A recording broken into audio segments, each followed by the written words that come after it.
Homer never calls him a hero. Read the poem. The word is not there. 12 ships left Troy. 10 years later, one man walked out of the sea onto the beach at Ithaca, and he was alone. This is the story of how he got that way. It starts in a cave. He and his men are trapped by a giant, so he does what he always does. He thinks, wine, a sharpened stake, and a false name. The eye goes out. They escape under the bellies of the sheep. Clean, silent, nobody to blame. And then, from the safety of the deck, he turns around and screams his real name across the water.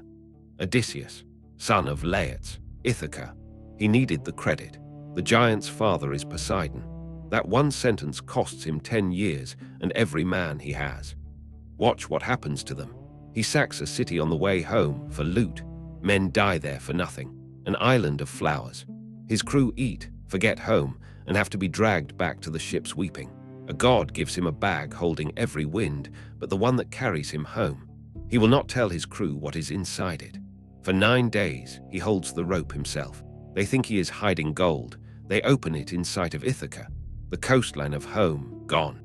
Giants crush 11 of his 12 ships. A witch turns his men into swine, and he stays a year in her bed. He sails to the land of the dead. There he meets Achilles, the man who chose glory and died young for it.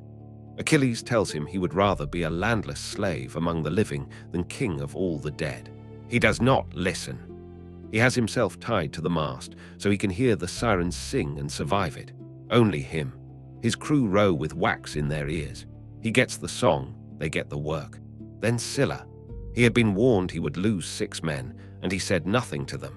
He chose which of his friends would be eaten and let them row into it blind. Starving, his last men eat cattle belonging to a god, and lightning takes the final ship. 600 men sailed from Troy with him. Not one of them reached home. And him, a nymph keeps him on an island. He sits on the shore and weeps to go home.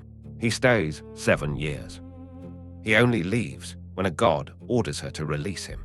Meanwhile, in Ithaca, his wife is holding a war on her own.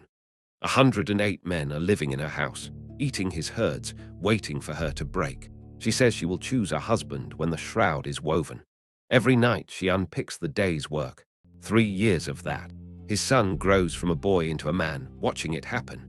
Nobody weeps for her on any shore. When he finally lands, he does not run to the house.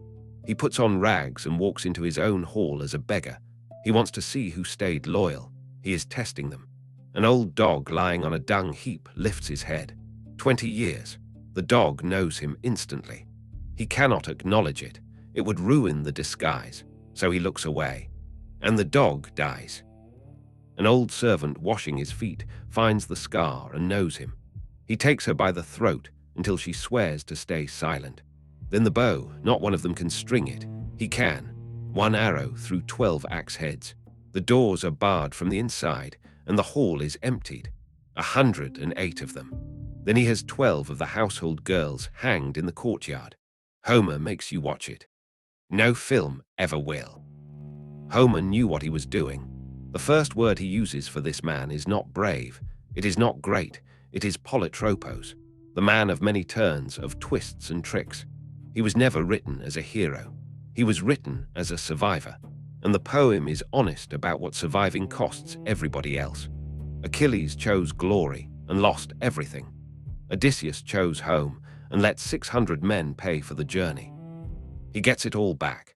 He proves who he is with a bed he carved from a living olive tree still rooted in the ground. The only thing in the whole story that never moved. 2 people in a dark room, 20 years late. He sits on the throne he crossed the world for, and every man who rode him there is on the bottom of the sea. Hero or the most dangerous man in Greek literature? Tell me below.